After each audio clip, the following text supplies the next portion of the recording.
Joining us now, Pete Snyder. Pete Snyder ran for lieutenant governor in 2013, got beat in the convention by E.W. Jackson. That's why I hate conventions. Pete Snyder also was the chairman of the Romney for President campaign, and he's joining us now. Pete, knowing it all about Republicans and Northern Virginia and Game of Thrones, good to have you with us. Johnny Fredericks, great to be with you. Great to be coming out of the bullpen. I think I run out of the bullpen versus those golf carts, right? What would you do? You're a golf cart guy, right? No. I pitched. I was a closer in college, and I ran. I sprinted down. It's part of your mindset. Like John Rocker, right? I mean, John Rocker. Yeah, it was part of mindset. Hyped up and crash right out of there without the crazy views, right? But although you do have some crazy views, anyway. Yeah. I always figured you for a golf cart guy, but I sprint out of the bullpen. Yeah, that's what I mean. Just because you want to get your energy going, and it sets the tone. It's also a little bit of intimidation.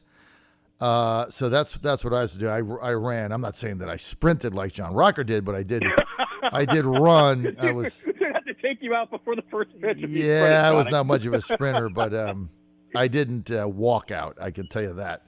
But back in the day when I played, you ran out ground balls and pop ups and crazy things like that.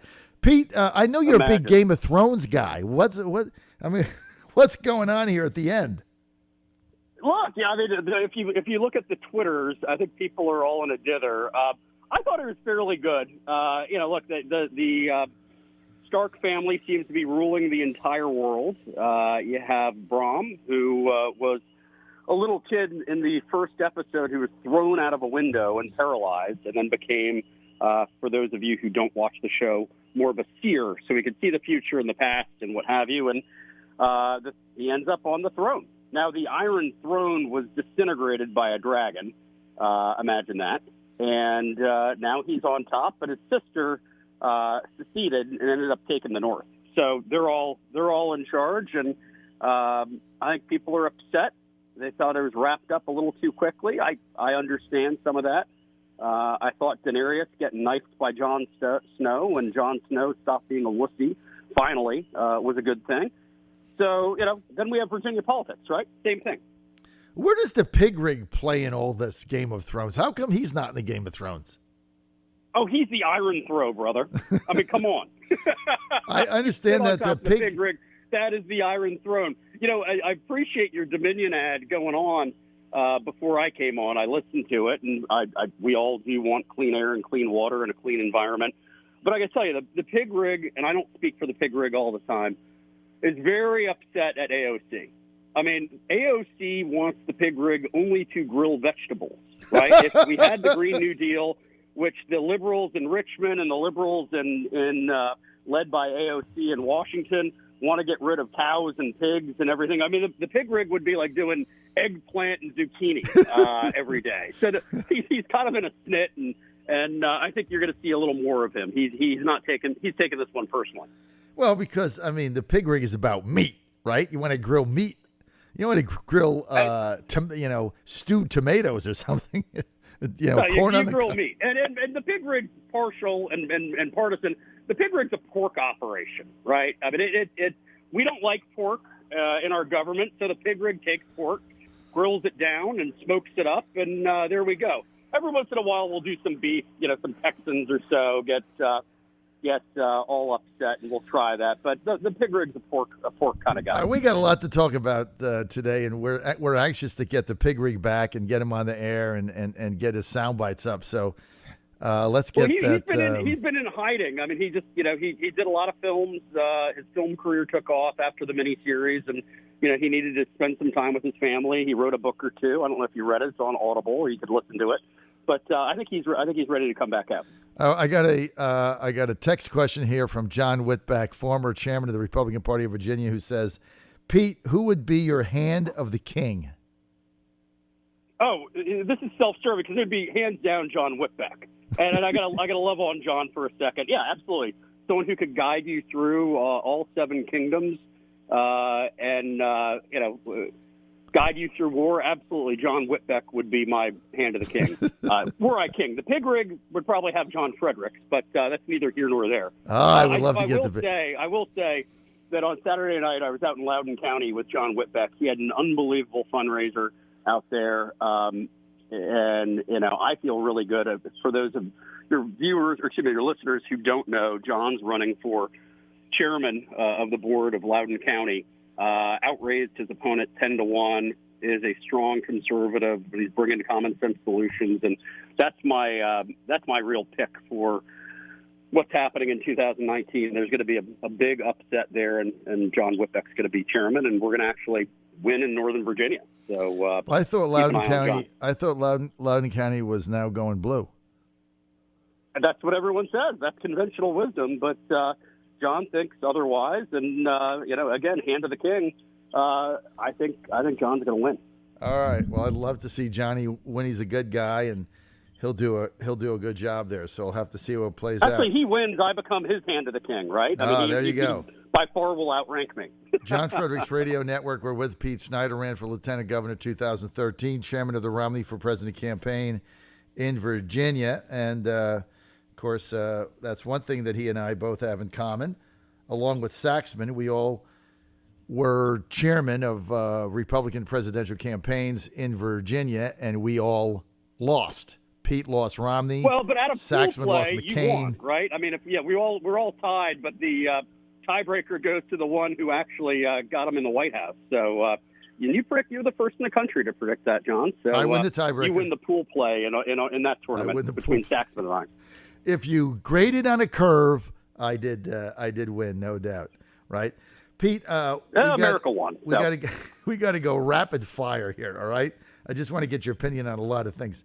What do you think about this guy from South Bend, Indiana, Mayor Pete? I can't say his last name, so I'm just going to go Mayor Pete. Buttigieg, right? Yeah, whatever. Mayor Pete, Buttigieg. He says that Thomas Jefferson should get eradicated from history. This crossed my plate on Saturday morning, and I couldn't believe it.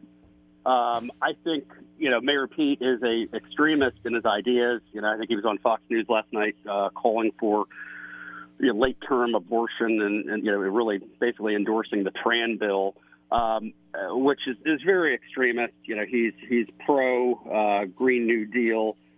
All that said, I've watched him from afar, and I think he's the smartest athlete on the field. That's why he's having, he's beating up Beto, eating his lunch, and getting a little bit of a boomlet. I think he's going to end up going nowhere. But, to think about the timing of this, he's such a media hound. He decided to release that on the day of UVA's graduation, right? Talk about eliminating Jefferson from the history books on the day of UVA's graduation. All these hardworking graduates trying to join the day, and now they want to wipe Jefferson from the face of the earth. It was funny. I tweeted something about it, and then the Democrats who are having Mayor Pete at their blue dinner, whatever they did, they eradicated Jefferson from the name of their dinner a little while ago. Again, they're extremists, so they tried to go on Twitter and attack me and blow up some awareness of their dinner, which I thought was funny. So I challenged them, produce a photograph of Mayor Pete and our three statewide elected officials together. And the pig rig weighed in and said, look, if they do that, if they have Mayor Pete arm in arm with our three statewide elected officials, the pig rig will cater the entire dinner with his Jefferson-inspired barbecue. Simple as that. Well, look, you can't eliminate history. I mean, how far does this go? You want to get rid of Jefferson, Franklin, Washington, John Hancock. I mean, you can go all the way back and just wipe out our founding fathers because you don't like something about them. Pete, I mean, Thomas Jefferson. It's radical. It is radical. It's not. It's nuts. It was an abomination. It's nuts. And, it was an absolute abomination. But if you look through history and in modern day, every single individual has flaws, some far worse than others.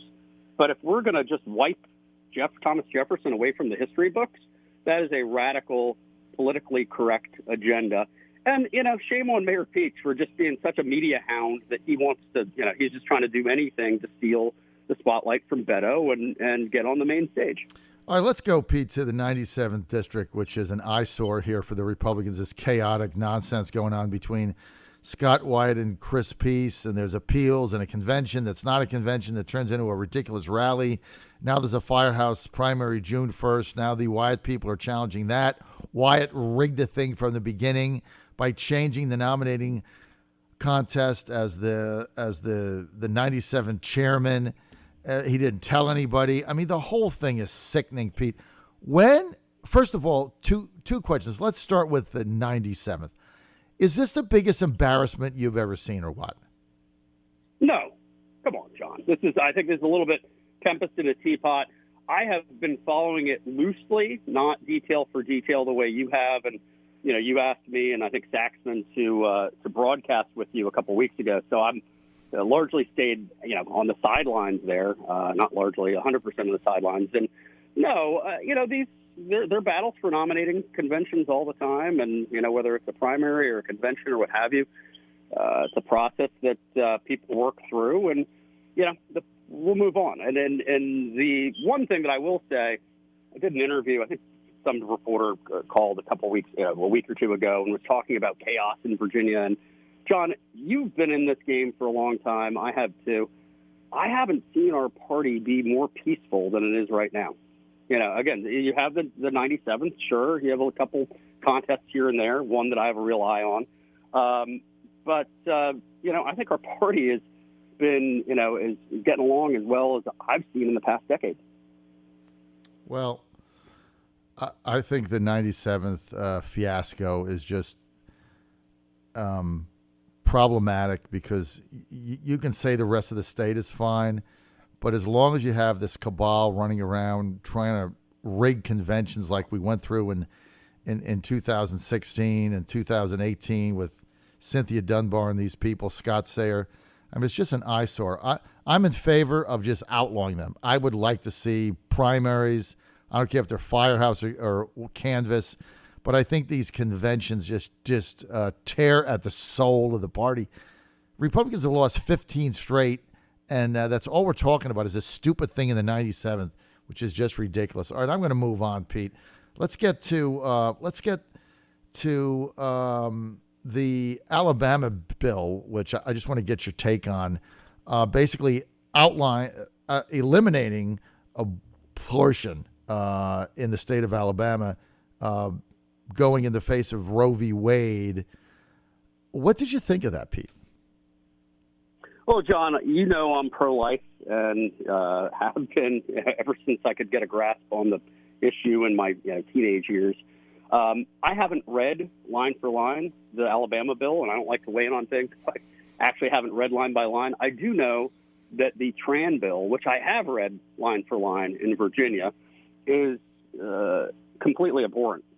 So the idea, as Governor Northam said, that women are going to have a child and a doctor's going to deliver it, and then they're going to have it there in the operating room and decide once it's out of the womb whether it lives or not, is just unconscionable. So I think we need to end practices like that, and I just think that we can't have infanticide happening in our Commonwealth. This is something that Terry McAuliffe said on television, that bill was infanticide, and people just lost their minds. Yeah, and then when he was going to run for president, he changed his position on it on my show and said he studied the bill and it was fine. Well, you called him out on it, John. You called him out, and God bless the Godzilla of the truth. Well, thank you. Let's get to, we're talking about the Republican Party and challenges. Tina Freitas, the wife of Nick Freitas, House of Delegates member in Culpeper, challenging long-standing Republican incumbent veteran Emmett Hanger for the nomination. Because Elvis the dog is I know pretty fired Elvis up the about dog this is one. You can hear him. wants to weigh in. What do you think about that race? I love Tina Freitas. She is just a great constitutional conservative. We've been friends for a long period of time. I got to meet her and her husband. And I got to give you a little guff here, John, introducing Tina as just wife of Nick Freitas. I know you're trying to give color to your listeners, but she has accomplished a lot in her life, has been a tremendous leader in the grassroots of our party. And, Tina and Nick were big supporters of mine. We met along the campaign trail in 12 and formed a friendship, and they were fantastic supporters of mine in 2013. And she's right on the issues, whether it comes to, defending our liberties, making sure that we actually have real education reform, which, is a passion point of mine. I can't wait, and, I'll, on your show today, endorse her in the 24th for state Senate. I think she is the right candidate at the right time. We need Tina and her passion in the state Senate. We need a reliable conservative who is bringing new ideas to the table. And I think Tina is going to be phenomenal. And I think you've got to watch for a major upset there happening in the 24th. Well, I know you've been talking me up to. You've been talking her up to me. You look at this race and the amount of money she's raised is pretty impressive. She got a lot of small donors, and it's not like she's going to get outspent by that much by Hanger. He'll outspend her, but does she have an actual shot to win this race? She absolutely has a shot to win this race, and I predict that she will win this race. She has grassroots support throughout the 24th. And, for your listeners who don't know, I hate when people just talk about districts, but, that's Stanton, Waynesboro, Augusta County, Greene County, Madison, parts of Culpeper, and Rockingham. And I think pound for pound, it's the most beautiful Senate district in all of the Commonwealth. Beautiful area, yeah, that's and right. She's going to win. She has grassroots support, small donors. She's right on the issues, which, look, she's facing someone. Emmett Hanger is a good guy, served, in the Army, served in our military. I did not. He's a good man, but he's been in office for almost 4 decades, John. He got elected in 1983. I was 11 years old. 1983, Dexy's Midnight Runners had a hit then. Come On Eileen, which was your wedding song, right, John? You were 50 then? Yes. That was my wedding song. I mean, in Hollywood, it was like The Big Chill was out. Easy Money with Rodney Dangerfield. I mean, some people, career politicians hang on for way too long. And, he's unfortunately has been a tax and spend, basically a liberal in office. Well, look, okay, you've been talking her up to me. You've been talking Tina Freitas up to me for a long time, and I appreciate that. Are you going to put your money where your mouth is and publicly endorse her or step up to the plate or what? What are you going to do? It's all talk. When don't I? Absolutely. Hell yeah. I'm going to endorse Tina right now on your radio show. And in fact, I've been talking to Morton Blackwell over the past couple of weeks. He and I are going to team up together. We're going to put together a fundraiser and an event for Tina on the 30th of May up in our neck of the woods. We could also do something in the district as well. But on the 30th at 6 o'clock p.m. at the Arlington rooftop. So if you're, a constitutional conservative or a big fan of the John Fredericks show or Tina Freitas or Nick or Morton Blackwell or myself, please come on out to that event on the 30th of May, 6 o'clock p.m., Arlington rooftop in Arlington. And, Johnny, I'm going to put you on the spot. You're up in, D.C. and Northern Virginia often. Why don't you come? Do I have to? Personal invitation for me. I need you there. If I go, do I have to actually have a conversation with avowed never Trumper Morton Blackwell? If I don't have to talk to him, I'll go. I will broker it personally because you know what? In order to win this year in 19 and in 20 and in 2021, we all need to be rowing in the same place. I like that. Absolutely. Let's do it. it. I like that. Okay. Well, he does. All right, you're in. I'm in. I'm going. Tina. Let's 5:30. make sure that she's the next state senator May from the 30th. 24th district. All right, and if you want to donate to Tina's campaign, where do you go? Tina for the number 4 VA.com. Really easy. Tina, TINA, for VA.com. Donate today. Love your listeners. Your fan base is the best in the Commonwealth, hands down. You guys always deliver, and it's time to deliver for Tina. We need a reliable conservative in the 24th. And we're making change out there, Johnny. You're making change. We're all trying to do our part, and I think Tina's going to be an absolute star in Richmond and beyond. All right. Well, I look forward to seeing you. I'll be there May 30th. I'll take you up on your offer. And just as we run out of time here, I just want to let the pig rig know that the Trump campaign has blasted Corey Stewart's political action committee and said it was unconscionable that he set one up under the guise of the president. So let the pig rig know that, if you would. I would really appreciate it. I got to go. Pete Snyder. All right, Johnny. Hey, Phillies are in first, Astros in first. Look forward to seeing you later on this year. John Fredericks Radio Network, trucking the truth across America.